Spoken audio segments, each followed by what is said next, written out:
Akbar! Allahu Akbar!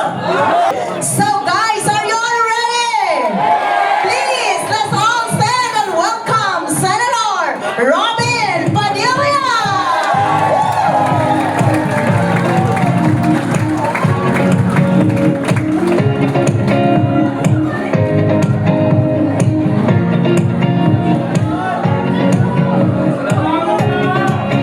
Allahu Akbar! Allahu Akbar! A'udhu billahi minasyaitanir rajim. Bismillahirrahmanirrahim. Alhamdulillah rabbil alamin. Bismillah wassalatu wassalamu ala Rasulillah. Assalamualaikum warahmatullahi wabarakatuh. Waalaikumsalam. Sumayin niyo po ang kapayapaan. Mga mahal kong kababayan, ito po ang araw na itinakda. Walang iba kundi ang aking kapatid, ang aking pinagmamalaki, ang aking sinasaluduhan, ang bagong Pangulo ng Partido Demokratiko ng Pilipinas, laban si Bastian Duterte! Duterte! Duterte! Duterte! Duterte!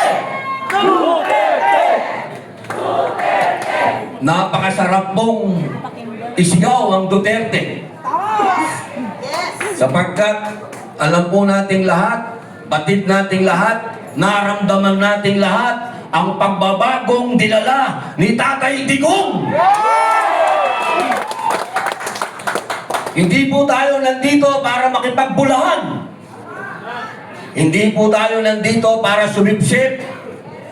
Tayo po'y nandito para makiisa sa pagbabagong naangkala.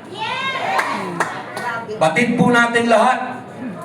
Alam nating lahat na naantala yung pagbabago na naumpisahan. Ngayon, nakikita po ninyo, lahat ng sinabi ni Pangulong Rodrigo Roa Duterte, lalong-lalo na yung gera sa Middle East, nangyayari na ngayon. Nasa mga mukha natin na dadating ang panahon, magkakaproblema tayo sa langis. Eto na. Nasa mga mukha na natin. 4 years ago, sinabi na niya. Ngayon, paano nila sasabihin na hindi tama si Digong? Paano nila sasabihin na yung isang taong nagsasalita kanina dyan ay isang, anong sabi nila daw? Kami daw ay mga Chinador. Kami daw ay mga tao ng China. Pero saan tayo lumalapit ngayon? Saan tayo tumatakbo ngayon? Sa China. Ano ang ibig sabihin nun? Ang ibig sabihin nun, alam, batid ni Tatay Digong na isang araw ang tutulong sa atin, kapitbahay natin. Napakaganda po nung kanta kanina. Bayan ko. Eksakto! Alam naman natin na hindi madadala si Digong doon sa dahig kung hindi tumulong ang sino. Bongbong! Alam nyo kung Pilipino lang, hindi natin kaya yun. Hindi natin magagawa yun. Tandaan nyo to, hanggat nandito ang kuko ng agila. Sino ba ang agila? Amerika! Talagang masyadong maraming nainom na kapito. Mas maraming nainom sa akin to. Ang ibig ko pong sabihin, mga mahal kong kababayan, kung sino po yung tunay na Pilipino talaga dito, si Digong.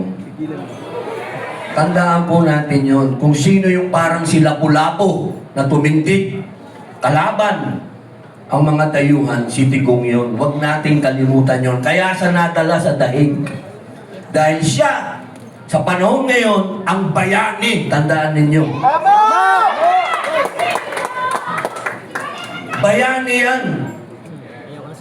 Dahil maikukumpara niyo yan sa mga una nating bayani. Sila Sakay, sa lola ko, kay Gabriela Silang, kila Jose Rizal, Ang nakalaban, dayuhan. Kaya itong ginagawa natin, tandaan ninyo, ang binabangga natin dito, kapangyarihan ng dayuhan. Ang itinatayo natin dito, yung pagka-Pilipino natin, tatandaan nyo yan. Dahil tayo, kailanman, hindi tayo magpapasakop sa dayuhan. At kailangan si Tatay Digong ay umuwi na.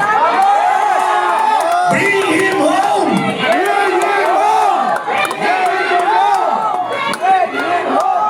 English yan. Minsan lang ako mag-English. Bring him home. Hanggang doon na lang yun. Bilang panghuling salita, gusto ko pong sundan ang sinabi ni Congressman Leandro. Totoo po yun. Kami po sa Senado, ni Senator Bongo, at ang iba pa pong mga congressman, pinipilit po namin na talagang yung excise tax nagawa na po. Pero payat yun.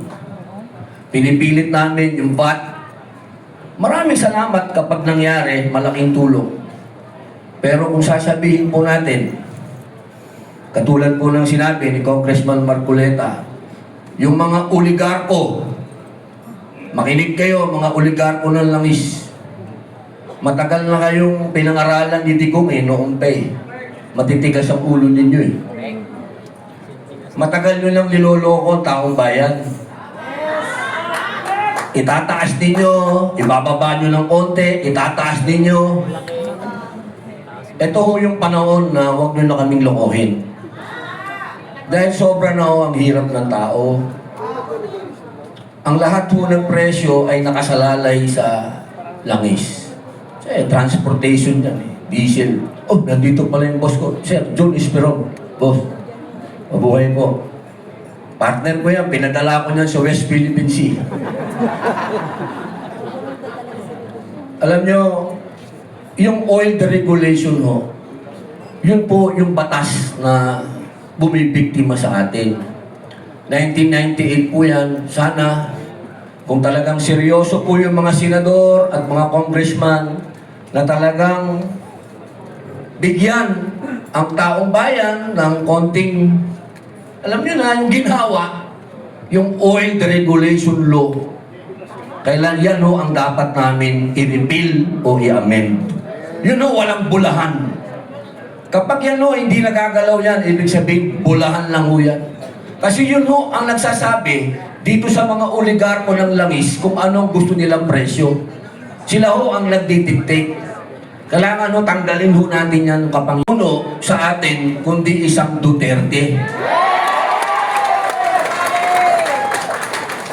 Kung meron tayong future president na Inday Sara Duterte, magkakaroon din tayo ng future president pa na Baste Duterte.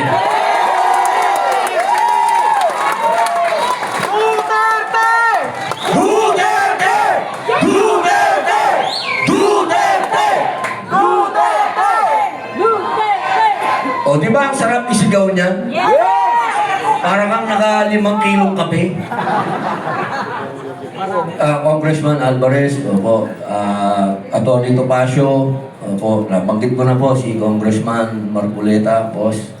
Siyempre po, si Atty. Vic Rodriguez, sir. Mike Defensor, boss. Opo, Kuya Ipe, Salvador. Yan ho, ang pinaka-loyal na kaibigan ni Digong, siyempre. At siyempre po, Atty. Lambino. At binabati ko din po, siyempre, yung idol naming lahat, Senator Bongo.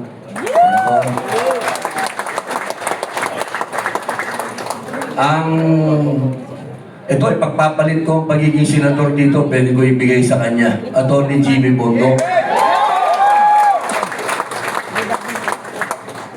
At sa lahat po na nandito, Ma'am Lizette, Ma'am, andito po lahat ng mga kaibigan ko. Kung sino po hindi ko nabati, maraming salamat po sa inyo. Mabuhay po. Tandaan po ninyo, Ma'am Cathy Binat, tandaan po ninyo, hindi po nasasayang ang oras natin pagkasama natin ng mga Duterte. Hindi po.